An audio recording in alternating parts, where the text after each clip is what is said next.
Robin, you're still muted, just FYI.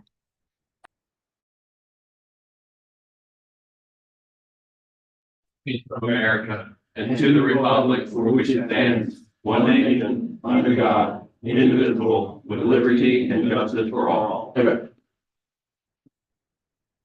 Okay, everyone's had a chance to review the agenda. Is a motion to approve? So moved. You'll have to second since Okay. Ms. Gordon's not on here. I second. All in favor? Say aye. Aye. Aye. Okay, and public comments? We have none. Okay. Next item is the approval of the March 12th committee meeting minutes. So moved. Second, all in favor? Aye. Aye, Can I have you slow down just a little bit? I'm trying to. Motion to slow down. Second. I got a bucket through.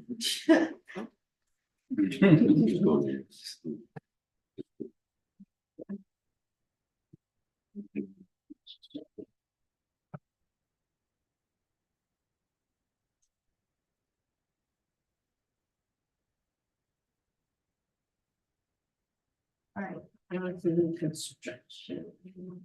Okay, Mr. Otting, you are your designee for the construction. Augustine Vargas is going to do the pleasure tonight of providing the construction update for the month. Well, I'll turn it over to August. Well, good evening, everybody. Thank you for the opportunity. I just want to give you a quick briefing on the construction update. Based on the executive summary for projects through the end of March. We're still showing one yellow traffic light on the 2019 bond referendum projects. This is related to the Robert Smalls Leadership Academy, which is related to the site work with the subcontractor, project manager that is working that project. He is currently monitoring to make sure that we meet our substantial completion date, which right now is April 23rd of 2024. Why did we fall behind? That's what I read that, right? We fell behind, so what's going on? Yes, it was an issue with the subcontractor where they were issued the site for turnover during the holiday break. They decided they wanted the site all at once. So they haven't gotten back on track yet. No, they issued a recovery schedule. They've been trying to meet it. They still haven't met the deadline. So right now, what the team is thinking is that spring break is really gonna be the week that they're really gonna try to get in there and just knock it all out. Sure. But they've been going, yeah, so that's what we're saying. We're monitoring to make sure that they meet that substantial completion deadline for April 23rd. If they don't, then we're gonna, Renovations would be that's where we're gonna start. That'll be- Yes, that's what's. liquidated damages, but when they fell behind, that's when we requested the recovery schedule. They've provided the recovery schedule. We've been monitoring it, making sure that those activity dates are achieved. There's been a couple that they've missed. So that's why it still remains yellow. We're cautious, and like Augustine shared, the project manager is monitoring them like. Okay, thank you. Yeah, so that's the only concern we are showing right now with the 2019 referendum with the schedules. Now, if you allow me to move forward, the referendum remaining project closeouts. Mr. Vargas, I do have one question. Yes, sir. That the subprime subcontractor that took everything off schedule. Were they alleging it was a safety issue? No, I I don't think it's know. an efficiency, their own efficiency issue. I don't think it had anything to do with. So always my understanding that the intent was to deliver the site over to them in sections, if you will, but from their perspective, it was more attractive if they got it all at once, but that was never the plan. And once they didn't respond initially, that's when they got the request for a recovery schedule. Okay, so then when the next projects come up, then this will be captured. If they were to put in a bid. Yes, matter of fact, it's already been captured. Would you say that? That's not. This, this site contractor is notorious for this. And we, I say this contractor said they could keep them in line. They've not been successful. That's been noted on future projects. So that should be noted for the contractor as well. Yes. They took responsibility. Yeah. Did not. Thank you. Ms. Vargas, please proceed. All right. So far, so good, my friend. So 2019 water referendum remaining project closeouts, that's slides 29 through 39. We are reporting another project closeout. This is for Bluffton Elementary School. That leaves us with 30 project closeouts for the 2019 bond referendum. As of now, the financial summary, we are showing a total of 184 financial commitments completed to date. That project closeout list too, at the last meeting, you asked that it be restructured. That has been made in the materials tonight. Thank you very much. We went through it. Thank you. Now, moving on to the 2019 bond referendum financial updates, which is slide 34. These are figures through the end of March. We are showing the current referendum budget still remaining at $375 million, $710,000. Paid and committed funds total $373,098,631. That is roughly 99.30% of the program's budget. The paid expenditures total $313,414,406. And that is roughly 83.42% of the funds within the program. The remaining available funds, including the contingency, are totaling $2,611,370, which is 0.70% of the remaining program. And for now, we are reporting contingency activity in March with a return of $64,615 and no contingency used for the month. So right now, we're showing a contingency remaining at the end of the month of $947,000. $947,220. So we are trending in a positive direction with this, and we're still showing a positive landing for the program. That soft landing is still there. That soft land is still. And don't be surprised that next month you're going to see some nice figures and savings that are coming back to the program. We're working to do some of the final cost of work adjustments that will return even additional dollars to help bolster that soft landing that is so important. Excellent, excellent. By my computation, out of the $947,000 is 36% of the total 2.6 million that's left. So you have a real good cushion there. 1/3 of that money is your cushion of all the 2.6 million left. So that is a soft landing, and kudos to you for that. If I could point one thing on the remaining closeouts, am I jumping ahead, Mr. Barr? Okay, so I see a lot of closeouts in Q1 2024, understand, a lot of things you had to compensate for, no issues there. But then I see quite a few in Q3 and Q4, and then 2 in 2025. Yes. So that's something you folks have done superbly, just highlighting that, continue to manage as you have. Yeah. And those 2 that you see in the first quarter of next year Yes, sir. are worst case type of scenario. We're trying to manage that so that it finishes by the end of this year. Yes. And once again, as you heard it previously, those are related to generators, the arrival A lot of of generators. So we are pushing to see if we can get those done, like Mr. Corbett said, by the end of 2024. One other data point, when I looked at the spring break and the summer break, you got a lot of generators and a lot of work to be completed on the summer break. So I'm sure you folks have done wonderfully, as I'm saying repeatedly. Just continue to do that because it's a glut. It's like the goat in the python. So, Oh, yeah. all right, super. Oh, one last one, then I'll try to show. It's good. Now through March, looking at the cash flow projection, it looks like we still have $55 million to spend. So the closeout's going to be really important in making sure we don't. Absolutely. Okay. Yeah, those funds have been primarily obligated. They're tied up, and once we get to the finish line, we'll make the final payments that are due to the vendor. But that closeout process is reconciling the final cost of the work, where for the majority of our construction managers, those will be savings that come back, that come in, and then once we know the final cost of the work, then we can go to the designer of record and make sure that his contractual obligations are fulfilled as well, because their fees is all based on the final cost of the work. Okay. Sounds good. That's it for me at this point, sir. It's all yours. Sure. Got it. No. Look it up, right, sorry, go ahead. Oh, we gotta say you sure. Good one. All right, moving towards the 2023 bond referendum project updates, that's slides 38 through 48. Just gonna go briefly on some of the highlights here at Mid River Elementary School, slides 39 and 40.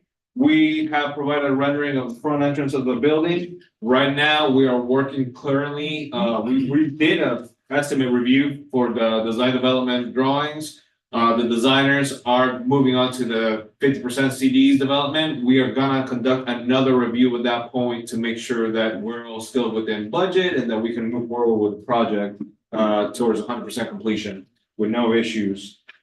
On the Hilton Head Island High School project, MBCon amendment number 2 for the temporary entrance, that was fully executed and the work has begun.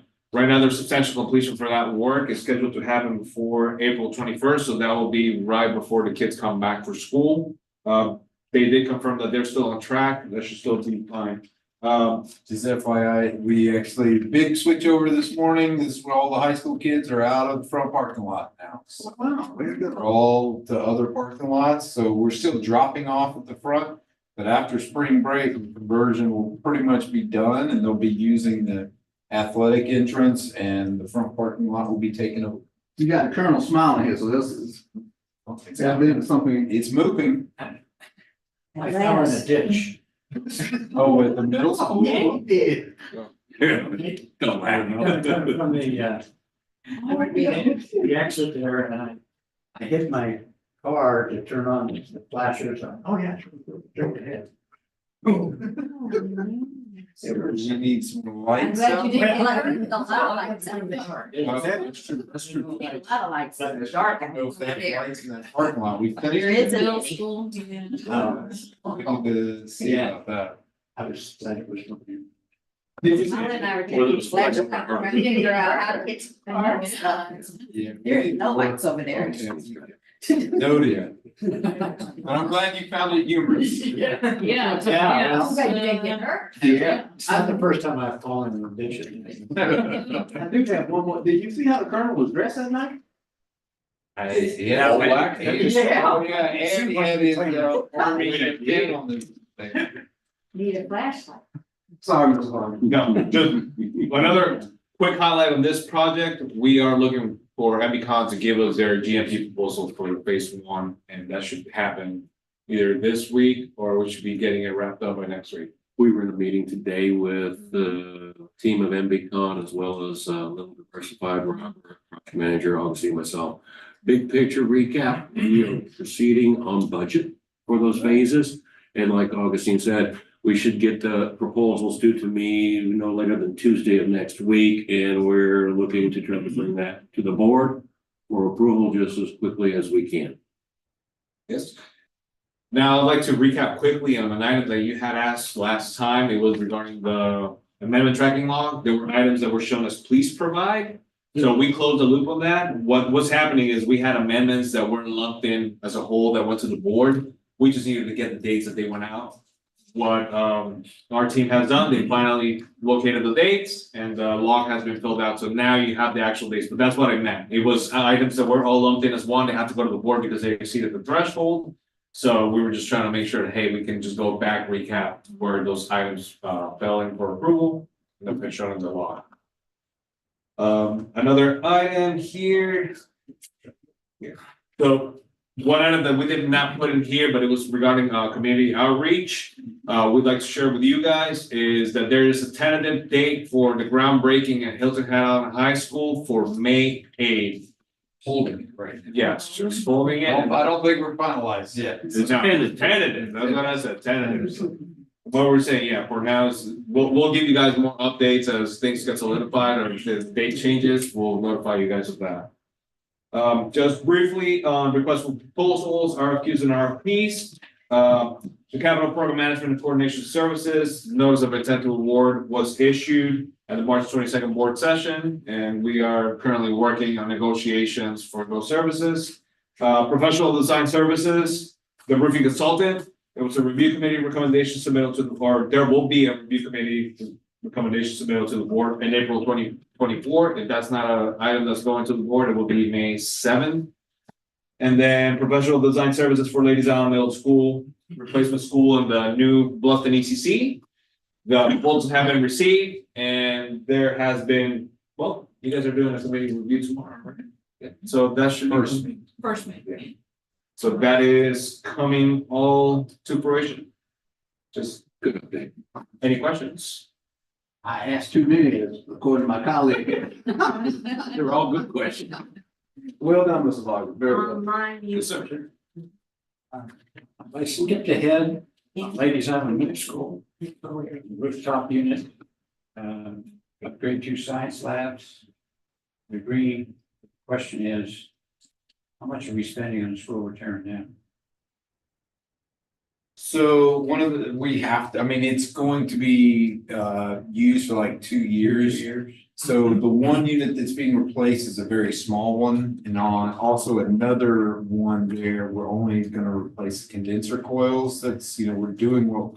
But, you know, I tell everybody, we don't want to spend a lot, but the school has to still function. So, I mean, yeah, if we can do something that'll last up to 5 years, that's great, you know, but Nothing's old plate. nothing, yeah, it's not a big unit, nothing. Where we have to is replacing parts. Okay, Mr.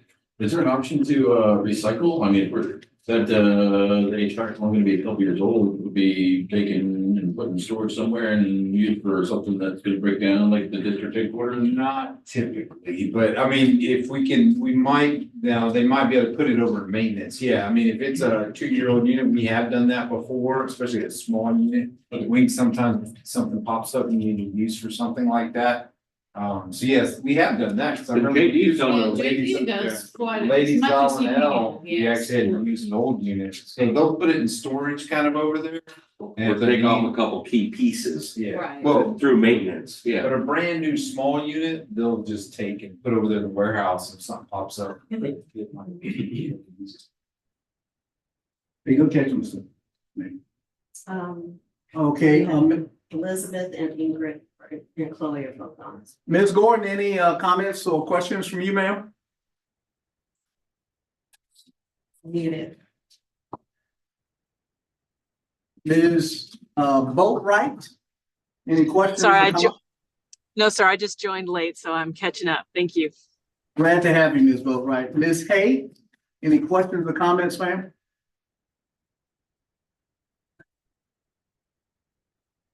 Okay, looks like both are muted. Muted. Okay. All right, the next item. Mhm. All right, I'll start us off. So, yeah. So we are bringing to you for your first look, the FY 26 8% list. This is the first time of the new board, this new committee. So, we are bringing to you we have actually whittled it down because it started out even higher, but we're down to a $50 million amount. And we're really looking for directive on how it needs to get down to 30 million on how y'all would like to move forward, reducing this from 50 to 30. So we have Nick Fila with Turner Townsend Erie. He has been putting this together. He's the mastermind of most of this. And so what I was going to have him do is just go through the processes on how this was developed and then have a discussion on how we would like to work to get this $50 million number down to 30 million. Unless you have any questions on that, I will hand it over to Mr. Nick Fila. Good afternoon. Can everybody hear me? Yes, sir. Hey, so nice to meet you. The way that we run this process, we're always carrying the 10-year capital plan. We are always looking at the next fiscal year and the different projects involved that are up on the list. We then sit down with all the project managers and everybody familiar with this locations, find out what the priorities are based on their opinions, and we start to whittle this down to where we really are looking at the most priority. The list is an itemized list. I believe it's on at the end of the packet. We don't have to look at that now. But then based on that, we summarize them by category and by location. So you can really see what we were trying to accomplish with this current fiscal year. So after this meeting, we would then, typically the standard procedure is we take your direction and we go back and we put the pencil to paper and really try to fine tune this based on your priorities and where you see a priority. At the same time, sometimes there is a chance where you would say, ask us for our preference or opinion on the priority, and we will add that opinion to this. Then we typically return a couple of weeks to a month later, and we will review this on where it stands and possibly have a third meeting if needed to reach final approval. Okay, I have one question. In prior iterations, what have been the metrics that drive the prioritization?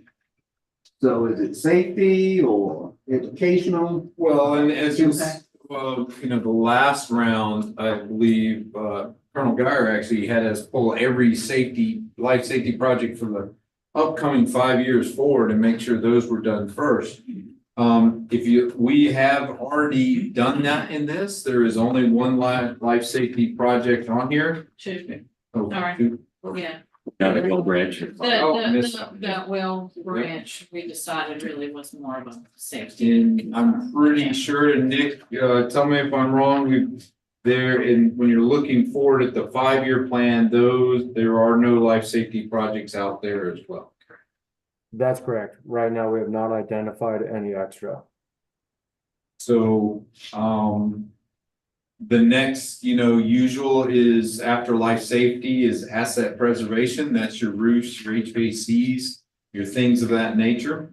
You'll see the technology number is usually that's not one we usually mess with.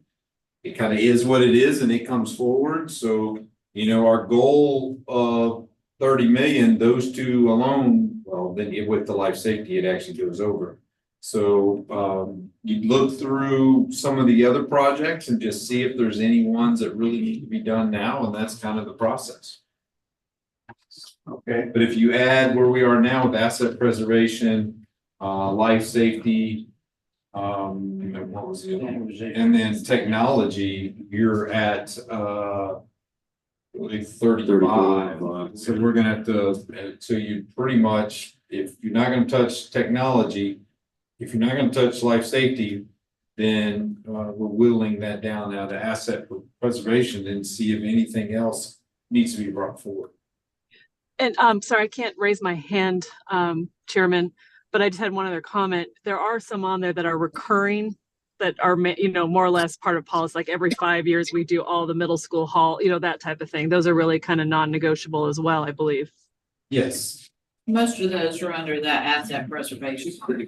Thank you for bringing that forward. I should have, and those are your paintings, your tennis court resurfacing, your tracks, things of that nature that are on a schedule that we do regularly. And some of those were also sort of generated from that FCA we did several years ago. Yeah. And that Nick has been working to create reoccurring plans for all of those items that need to be updated. FCA. The facility condition assessment. Yeah. Hey, any comment? Not yet. Ms. Gordon, any comments, ma'am? She's walking into the building. Okay. All right, Colonel Guy, you led this last year, and it feels like we have a pretty good process. Yeah, I think that the standardization and equity is important too, across the district. How about ACE? Anything on ACE? We do not typically include ACE in our 8% list because they have their own board and their own funding. So we aren't, that ACE handles their own. Everybody. Now, I know there's been talk of ACE, there's been talk of potentially bringing them into our 8% list. because with their assessment, but ACE is not currently in. I think there's some eighth board meetings that are gonna be scheduled to take a look at the partnership between the two counties and prioritizing. So I think that may happen within the next month or so. So would it be too late if we went through that process and then came back to you Not at all. for inclusion of the issue? Okay with that, Carmen? I mean, what we may have to do, yeah, I think it'll all fit together, so, yeah, that would not be a problem. Mr. Nay, you okay with that? Yeah. Oh, Ms. Gordon.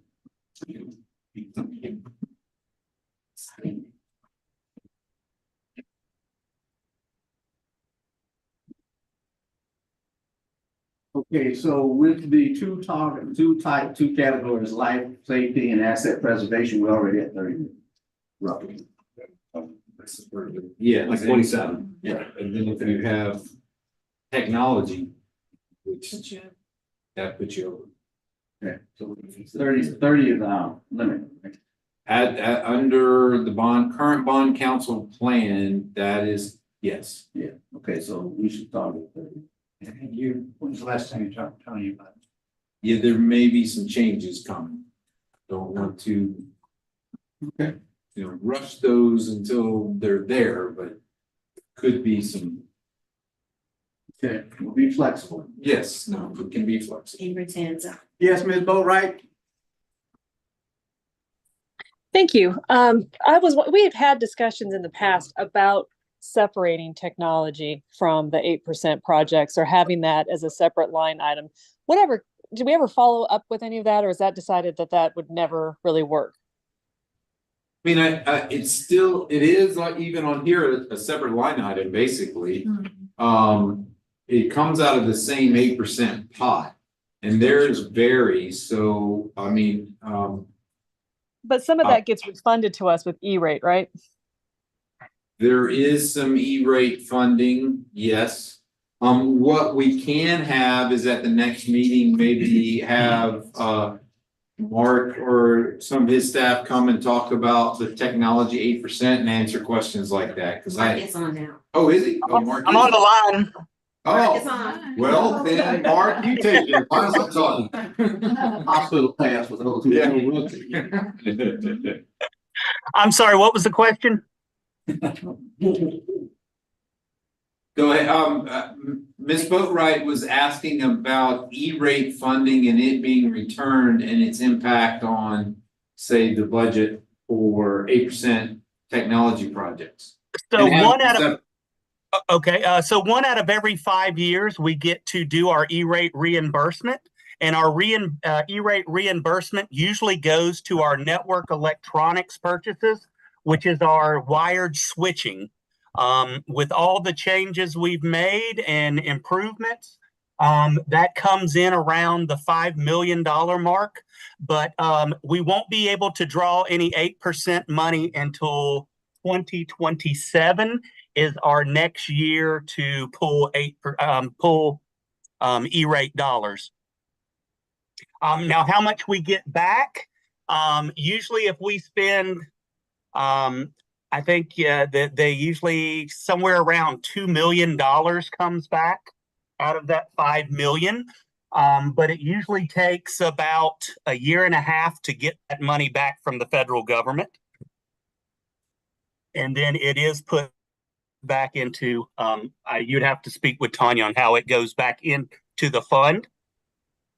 Yeah, because we had talked about 2 years ago how, because technology is a rising cost, right? And so, like you said, out of the gate, it takes up almost a third of our 8% budget.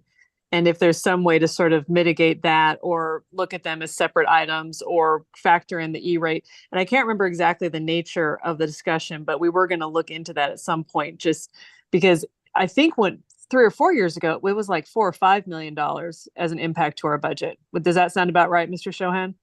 That's about right. So it's in a short period of time, it's almost doubled. And so it's just something I think that we need to think about if we're going to keep us capped at 30 million with the rate of increase on technology, with the fact that we have HVAC, the life assessment, if this is a realistic way to continue to do things.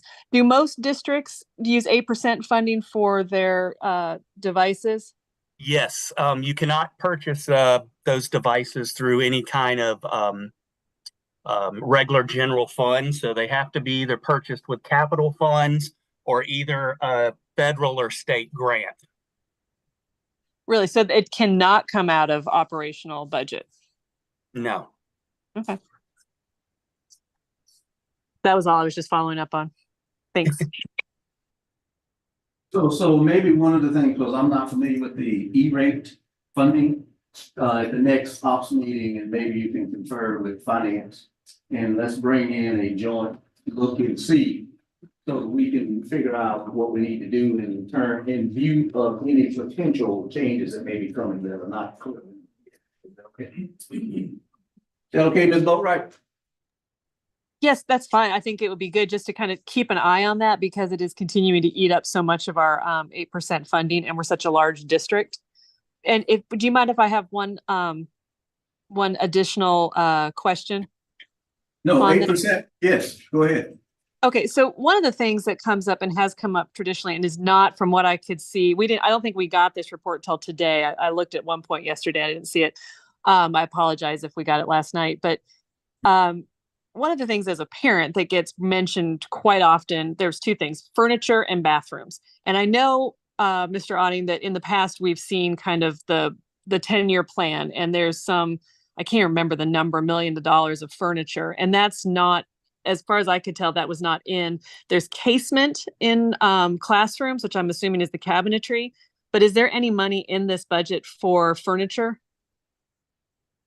Yes, I'm looking to see where.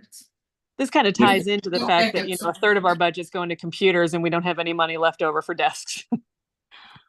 We've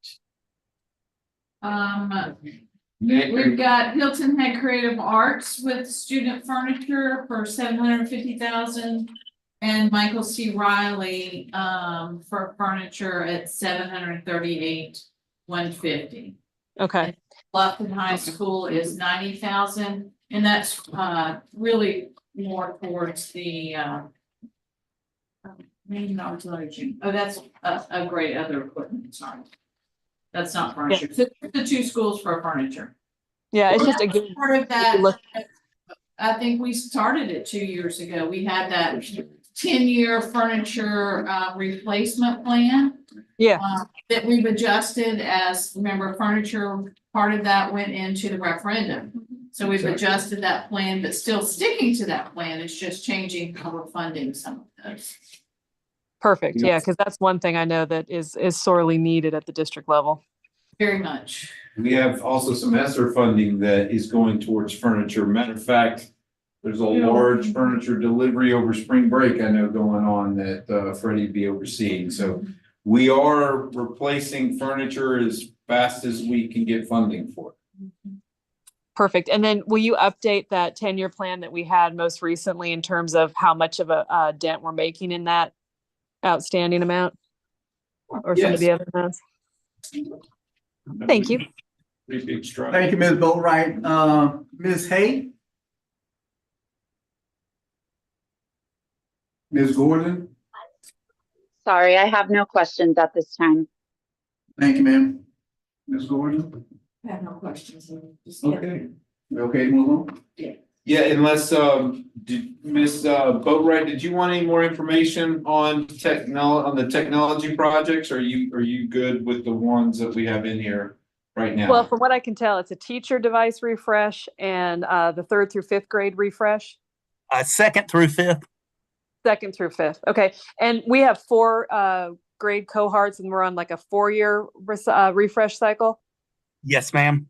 Okay. Yeah, no questions, but I think it is some technology budget and I'm doing it for my job. It's a bear because it spans everything, but it is just, man, chunking up a lot of our 8% spending right out of the gate. So. And I think we've also seen a lot of inflation going into those technology products over the last 2 years. And Mark, you have a 5-year plan for the technology budget as well. That's correct. I turned that over to Nick on Monday. So he's incorporating it in. So is it okay to ask if for next month, if we bring all these different plans together, synthesize them so we can see how much against how much money is saved? We are planning on bringing a book with all these items. I think we can probably plan on a book with all the items, with a little more scope detail, pictures where applicable. And the different plans that we're talking about in there as well. Sounds good. Thank you all. So I guess, is there any direction, outside of question, any directions given to us on moving it from 50 to 30? I thought we did that. Just bring it with the asset Right, protection? yeah, ask the same thing that had worked before to get you to 30. Okay. And then we're making an effort to actually look at new things, newbies such as me, just learning about, and then we can tweak. And that way you get financial with you get technology all involved with a comprehensive list, we know where it's gonna be spent. Fair enough? Fair enough. All right, anything else? Yes, sir. Okay. Anytime Maureen looks at me, I get a little concerned, yeah. As you should. Okay, next one is custodial maintenance update. Yes.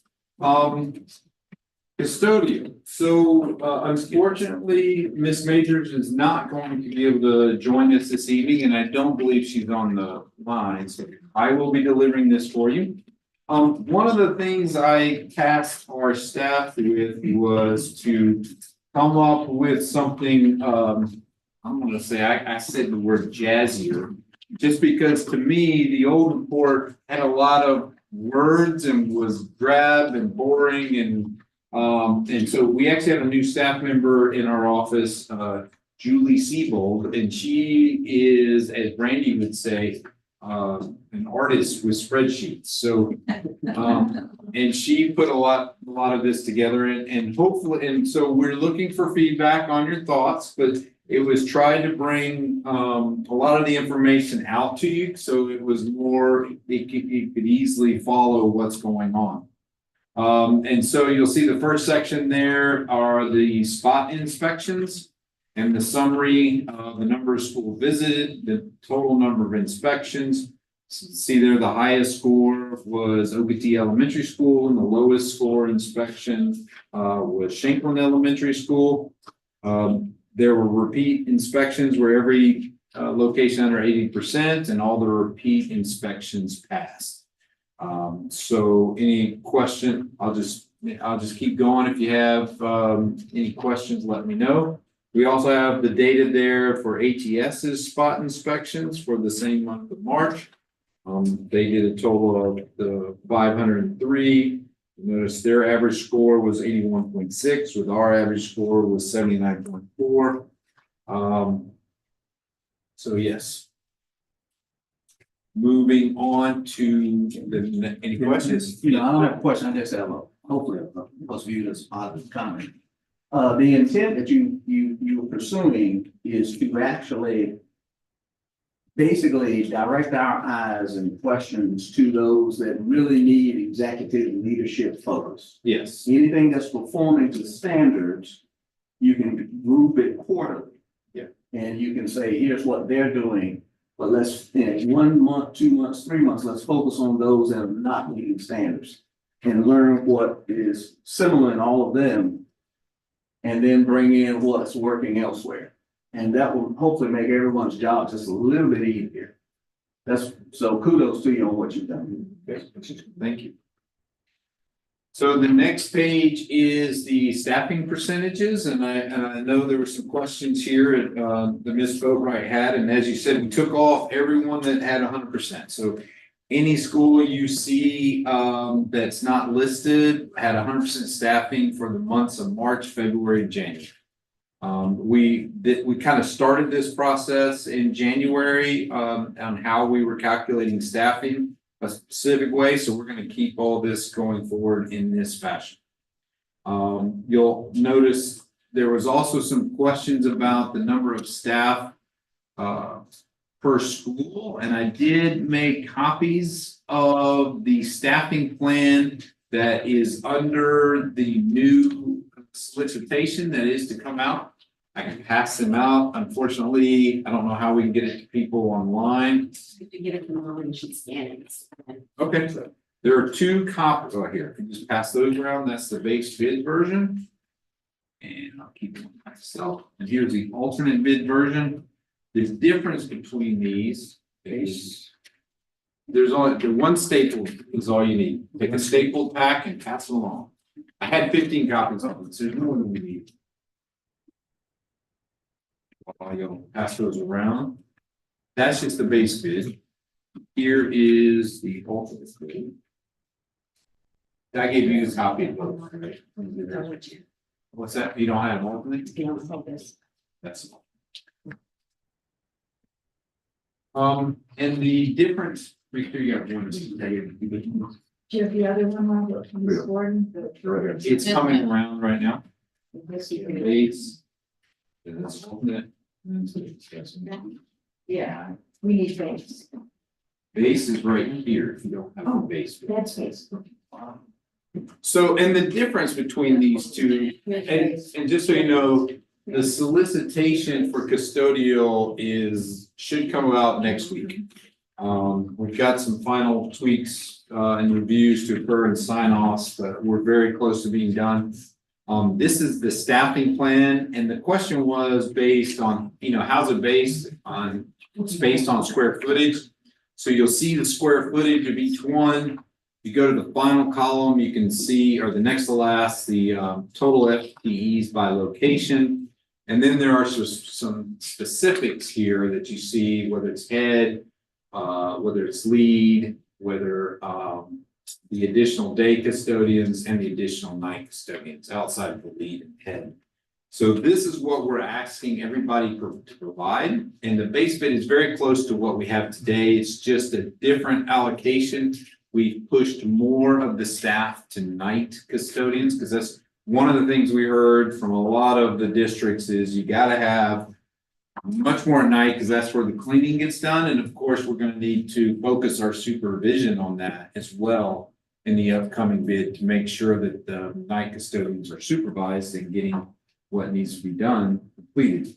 The difference between the alternate bid and the base bid is we added the additional custodians at the smaller schools, so they'd have at least 2 day custodians during the day, no matter how big they were. So that's what you're going to find is the primary difference between these two.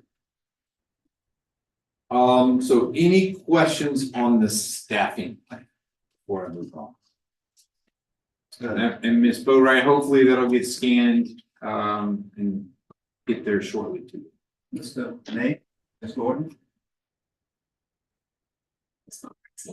Ms. Boatwright? Thank you. I appreciate that, Robin. Can you guys hear me okay? Because I'm on my headphones. Yes, ma'am. Perfect. So here's my question. I thought this was really interesting. Number one, that it does seem like there are certain geographic areas that have a harder time staffing. It surprised me a little bit and wondering because the areas that seem to have a harder time staffing have a lower cost of living. So to be honest, I kind of expected to have a harder time staffing Hilton Head than you would have staffing Whale Branch. But and I don't know what the variables are for that, but I think going forward, looking at what's causing, and it's not that, it seems like basically this is you're short one person quits and that drops you into the 80% category. So these are not severe staffing issues, but I do think it's going to be an issue if, and I don't have the RFP in front of me, we're looking at putting in a fine to drop below 100% staffing level. The other thing that I thought when we looked at the levels was you look at Ladies Island Middle School, which I'm sorry, I couldn't see. How many night people are on there on Ladies Island? Six. That school, I don't know how big that school is, but that school is at 38% usage according to our current CIP. And then you look, how many does Pritchardville have? 5. And that school is at 160% usage.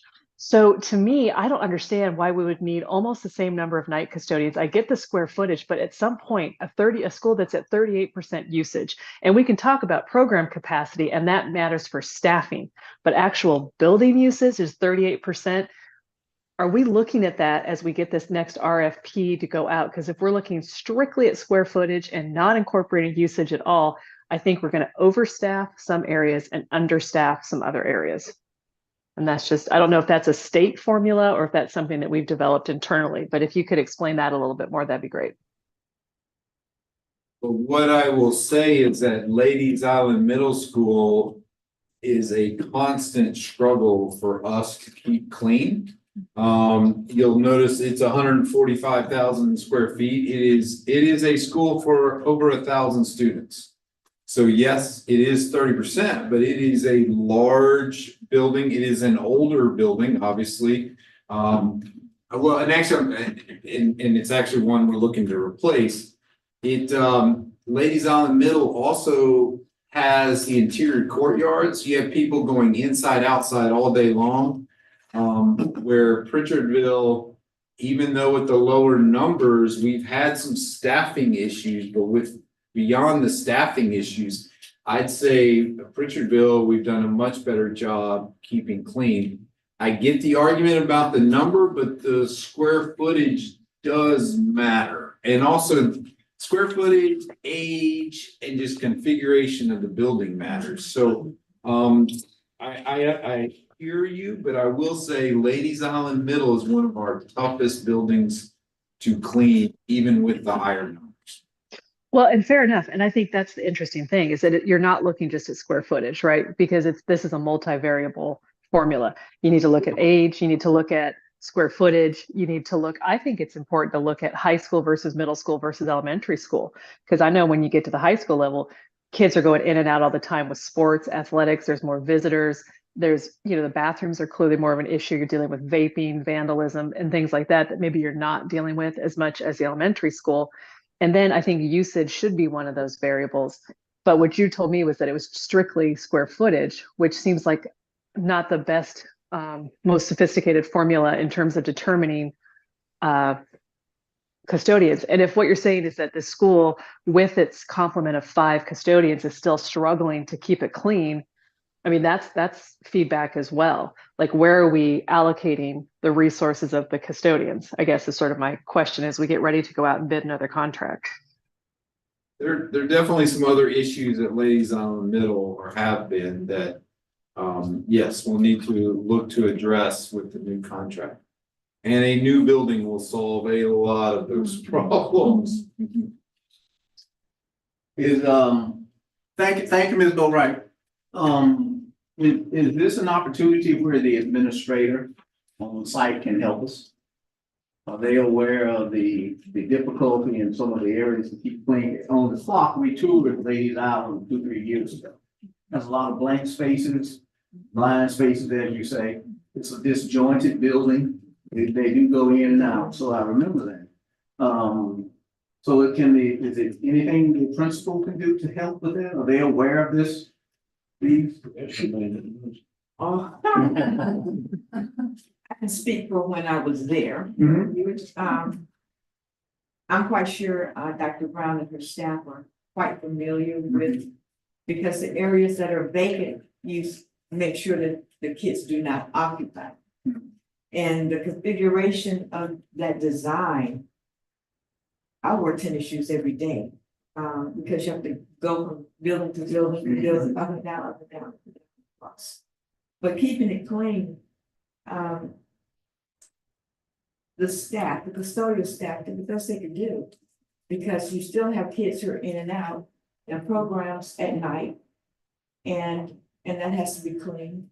So I don't think it's so much the square footage as it is in dire need of a new building. It's built more like a hotel. Ms. Boatwright, ever been to it? It's built like a hotel to me. And so trying to keep it clean, the custodial staff going behind them, making sure. And you're gonna miss some things because it's a big building and you have people's children in 24/7 almost. So being aware of the problem and trying to do things to help it is one thing. But I think this new school, whatever design they come up with would be made. a lot better than what we had. It's hard to keep, so many areas clean, to have so many areas to clean. And you only have 5 people. And, so where do you put them? What's your priority? You know, when people come in the building, when they go into the way that they're built, the classrooms are built. To me, it's a nightmare. But you have to do what you gotta do to do what you do. So I think that they're probably doing the best they can until they get into school. I spent a lot of time in that school and the 2 grandsons, and the surface areas are. And you know, you got kids with hands and everything. Yes. And it's. You can paint the bathroom today and go in the morning and It's trash. It's always When you there. compare it with Robert Smalls and the surface areas and everything. How much easier it is to clean and something that's, you know, rough and, I mean, it's really a nightmare. We spot right kids of again. Is Ms. Boatright? And just to respond, I'm not calling out Ladies Island Middle School, but this is illustrating my point 100%. If we're just looking at square footage and assigning custodians based on square footage, which is what I was responding to, then we might not be making the best use of our resources because there are unique characteristics of different buildings. And if you say, look, Ladies Island Mill, I think usage is a factor, right? But it's not, so it shouldn't just be square footage. But then there are also other considerations. Ladies Island Middle is almost as old as Hilton Head Island High School.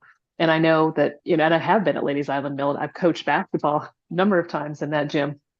But my point is, we shouldn't just be looking at square footage for custodians. We should be looking at the other variables, and someone should be putting more effort into determining allocation of resources than a one variable formula. And that was kind of my point. We can't just say, well, this school with this square footage needs 4 and this school with this square footage needs 5. We really need to look and say, there are unique circumstances. Some schools, they're newer. Some schools are more used, there's younger kids, whatever it is. And so that when we're allocating, especially as I think we will continue to have some level of staffing issues, that we're moving people around and maximizing the benefit of the custodial services. So that was kind of my point, was not to say Ladies Island doesn't need everyone they have, but to say we shouldn't just look at square footage. We should be looking at a bigger picture, and there should be some administrative oversight and input into who's going where. So I just wanted to clarify that I'm not making a point about Ladies Island, more about the formula. Point made, Ms. Boatright, very good insights. Maybe what I'm hearing is we need a multivariate parallel inputs. And Ms. Boatright, since you brought it up, if you could supply Mr. Otting with some of those data points that you believe could be a part of it, okay, Ms. Otting? That would make me so happy. Okay, and then Mr. Otting, you decide what type of formula you're gonna come up with, all right, and capture those things. And I think it will help everyone, so that they're not feeling like they can never do the best that they can and achieve, and we put resources where they are most needed. So thank you both, Ms. Boatright, Mr. Otting, everyone else. All right.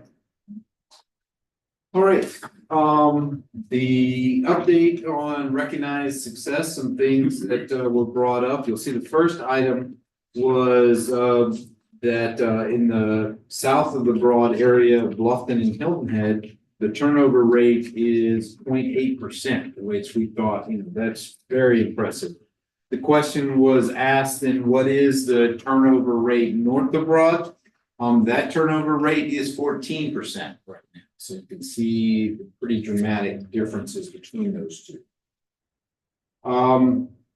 Another item ATS has brought in a new manager to replace some managers north of Broad, a manager north of Broad that is left. And you'll also see down there that they awarded the Employee of the Month award to 5 employees in February, where each employee received a plaque and a $150 bonus. Go on to the next page, you'll see some of the recognition from some of the schools. First off being Robert Smalls Leadership Academy. Is it Robert Smalls Leadership Academy, or is it Robert Smalls International? The old was Robert Smalls International. Okay, the so new is Leadership. Thank They you. changed the name with the new building. Perfect. Thank you, sir. We have international on here I somewhere? read it in another document. Oh, okay. Not yours. That is the previous name. It is changed. And then we have some spotlights of some floor work there at Broad River. You can see how bad it was, the existing to the clean, including Well Branch Road College High School in the ROTC area, Well Branch Middle School in the lab floors. And then the restrooms on the next page at Ladies Island Middle School, the bottom of the page is the after, and that's actually a pretty drastic improvement that you see between those two, which that is not uncommon to see. And just on your comments of middle schools being different, middle schools definitely are. If you notice on our paint schedules, I always say that we actually have a different paint cycle for the middle schools. We do the corridors every 3 years, the whole building every 6, where high schools and elementary, it's every 4 and 8. And it's just that middle schools just can't last any longer. I mean, that's across the board. Middle schools take the most abuse, for sure. One thing I've heard in my short tenure in the educational system is that it's tough in middle school. Yeah. Try to make movies about it. All right, we will move on to our, now, any other questions on custodial? And again, comments on our new format are greatly appreciated. If there's anything you'd like to see or changes you'd like to see, please let us know. Ms. Gordon has her. Yes, ma'am. I don't know if it's an appropriate time, but at the last board meeting, I brought up about the custodials not being paid during the spring break. And I didn't know if we were able to find out anything. Yes, they will be paid during spring break. There is scheduled, all those that want to work are going to be working. So that. So they have to work during the spring. Yes, yes, they do. Yes, and there was some confusion there, and we have addressed that, and they've clarified that, and actually HES is just today put out a schedule for where custodians will be working over spring break. One of the things with the short summer as well that we have, we really need to get some things over spring break done to ensure that we can be successful this summer. So now the one thing I will say, if I don't know if we told y'all, but they will not be doing the buff and coat that we usually do. Just that's a budget saving issue at this time. We just didn't have it in our budget to do that. So they will not be doing the corridor buff and coat, but they are going to be doing other things to catch up so that we're ready for summer. So you're talking not money in our budget or their budget? Our budget. It is something extra that we do every spring. If there's funding available, we just this spring don't have that funding available to pay for. It's about $200,000. It's $200,000 savings for us, not. All right, moving on to maintenance. You'll see there that we have total work orders for the month of March. Where am I? I'm also lost.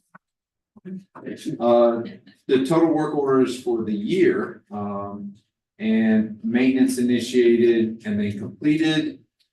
You'll find on the next page the total work orders for the months of March and February. We're going to start tracking this on a monthly basis. So we just started the process of how we kind of changed how we downloaded work orders in February. So that's kind of our 0.0, and we're going to start from that point forward.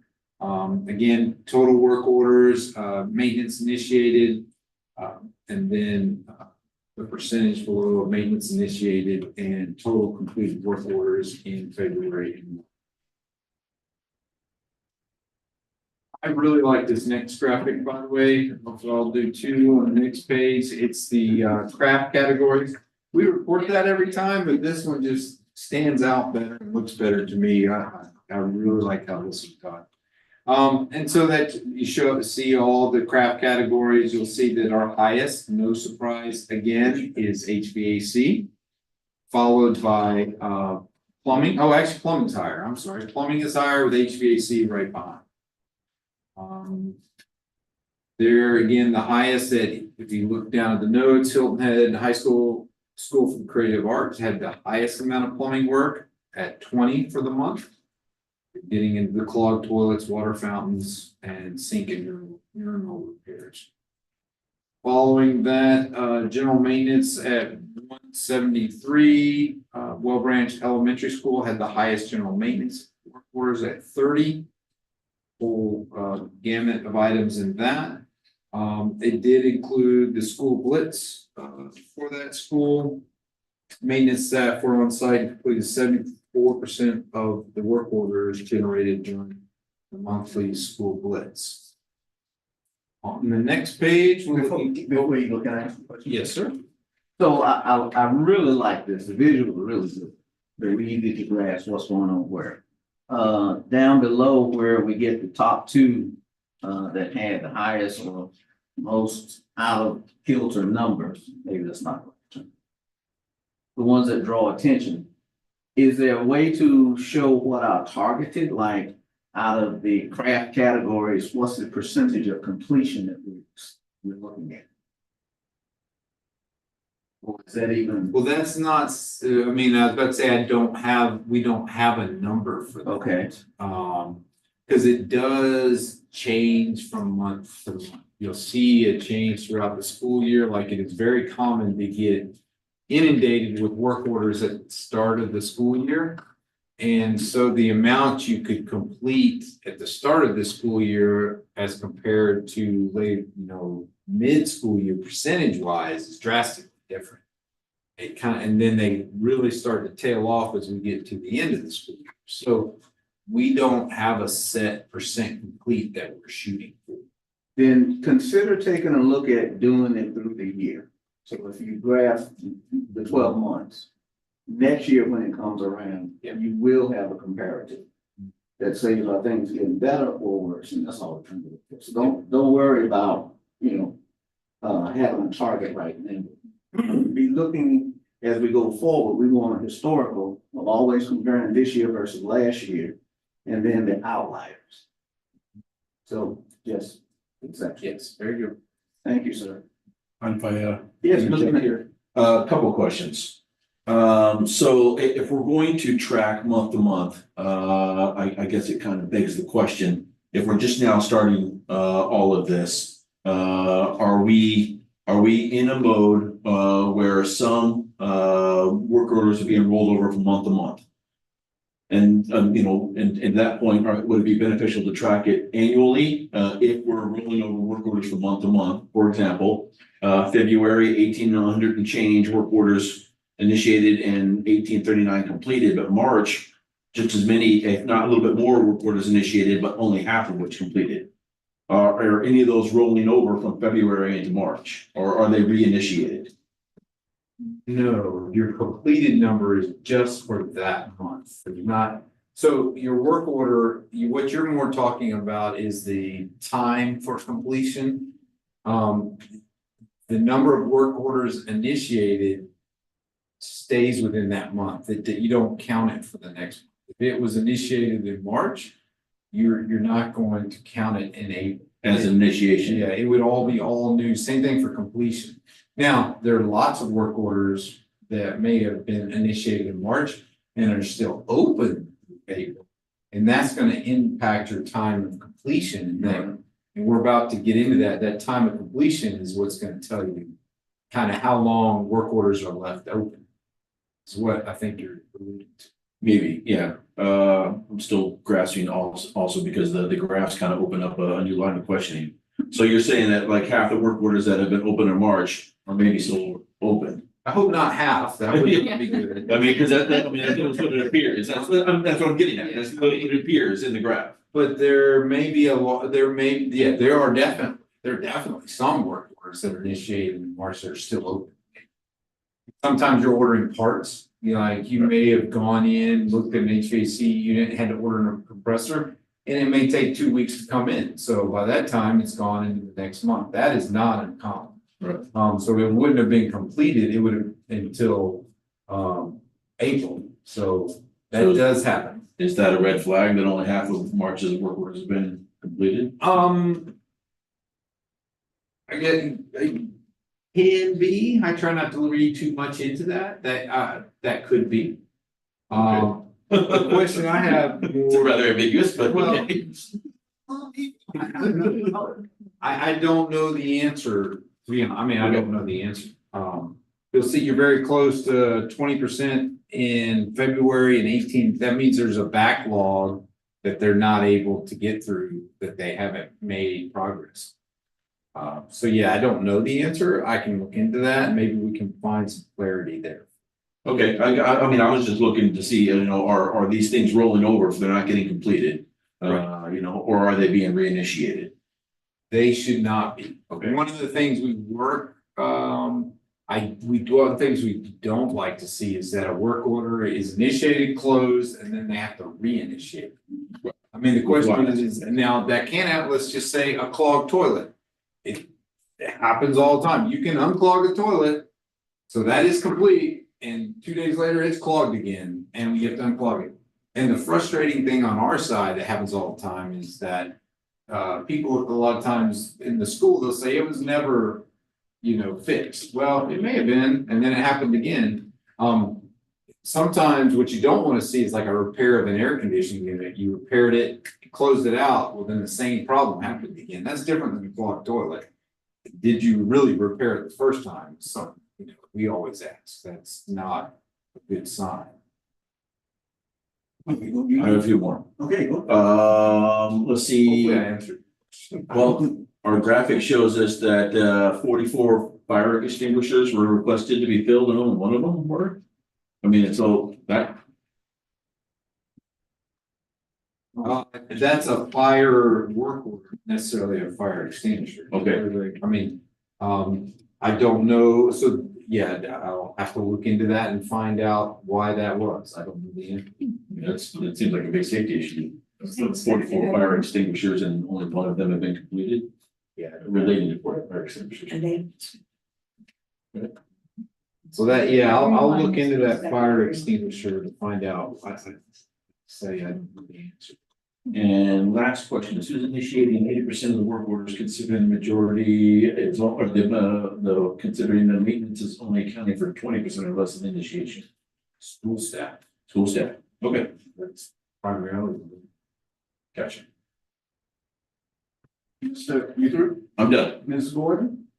no, I'm impressed with the graphs too. I like the little pictures. It kind of makes it easier to follow. Yeah. That's what we were after, so that's. And Ms. Otten, I just want to say good job on putting this being the first excursion to show it more visually. You have sort of, you're leading us to is it will be more visually accessible to look and see where the problems are. Right. And the graph will end up telling us everything and pointing us in the right direction. So good start on that. And it's just a matter of building, as Mr. May is saying. So we'll get it. Thank you. Right, continuing on, we have the north of the broad information, starting with the blitz that was done at Well Branch Elementary School during the month of March, some stats on that. You'll see there the completed number of work orders and the requested number for north of broad, along with, the pie graph below showing the different status, how many were completed and how many are work in progress. So there's kind of your answer, I think, to one of the things you were alluding to. Is that what you're, because you have 44% of them work in progress. That means part on order, some reason they weren't able to complete it immediately. So yeah. And then the next one, and this has been coming down each month, and on an annual basis, we're going to start tracking that, is your completion time. Right? We've been above 4 days in the last few, and now we're below. We have 3.89 days for every week. Following this page goes to south of Broad, total number of work order, and we did not do a blitz south of Broad this month. That will in March, that will be in April. Same facts there, and again, you see the completion time is dropped down to 3.32 days for work. Next page has to do with staffing, kind of like this graph as well. We're 93.8. I think you could have been an artist. No, this is Julie. She is very good at graphs and She's an spreadsheets. artist. So you see, yes, we have currently 4 openings, 2 general technicians and 2 plumbers. They did increase the plumber rate by 20%, trying to attract candidates because those plumbing positions have been open for some time. I know that is a problem nationwide right now.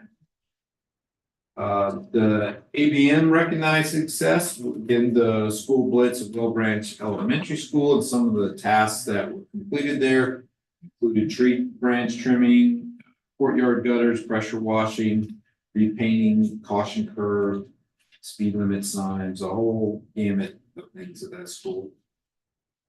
And then, again, talking about helping out with, some of the items that were needed for moving for Hilton Head Middle School, supplying boxes and things of that nature to put things away so that project could keep moving on as it moves from phase to phase.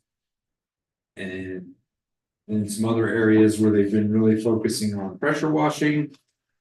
And again, trying to increase customer service with surveys that went out to schools and management staff. And their goal is to complete at least 20 surveys a week. Any questions there? I'd like to tell me, I should tell my daughter to do it as well. It's a good deal. Yeah, plumbing, yeah, they're in high demand. HVAC techs, I actually heard a thing on the radio the other day about welding.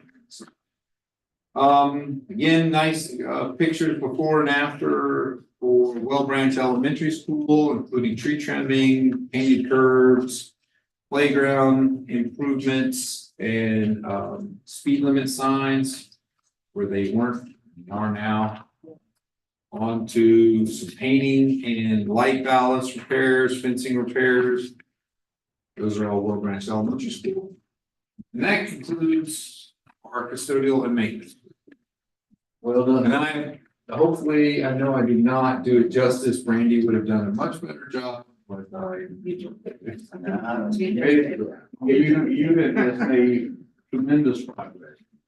In terms of Appreciate the what information. you do, people, thanks, and relay that to your team, okay? definitely will. And let me know again, yeah, this is kind of our first go at this new format. I think it's an improvement. Anything you'd like to see different, please let us know, because I'm sure Ms. Siebold is capable. I'm a Marine, all the pictures, if you can do it in crayons next time, it'd be better. That'd be great. That'd be great. So, yeah. You're good. Any future topics? Yes, ma'am. The first quarter FOIA report, we could please have it on the next agenda. Absolutely. Any other? So obviously, we're gonna be bringing 8% back next time. We also plan on bringing a vehicle plan for vehicle replacement. That was something actually Mr. Smith requested a few meetings ago, and something we've been working on, and we plan to bring that forward to the next operations. And the easement and administrative regulations, Mr. Smith requested. We have that ready whenever, yes. Anyone online have anything you'd like to tee up in a future topic? No, I don't. Thank you. Okay, hearing none. We good to go? Okay, by unanimous consent, we are free to fly the sky. Thank you, Ms. Arnett. Ms. Crutchfield, attorney, Yes, sir. everybody. Thanks, everybody.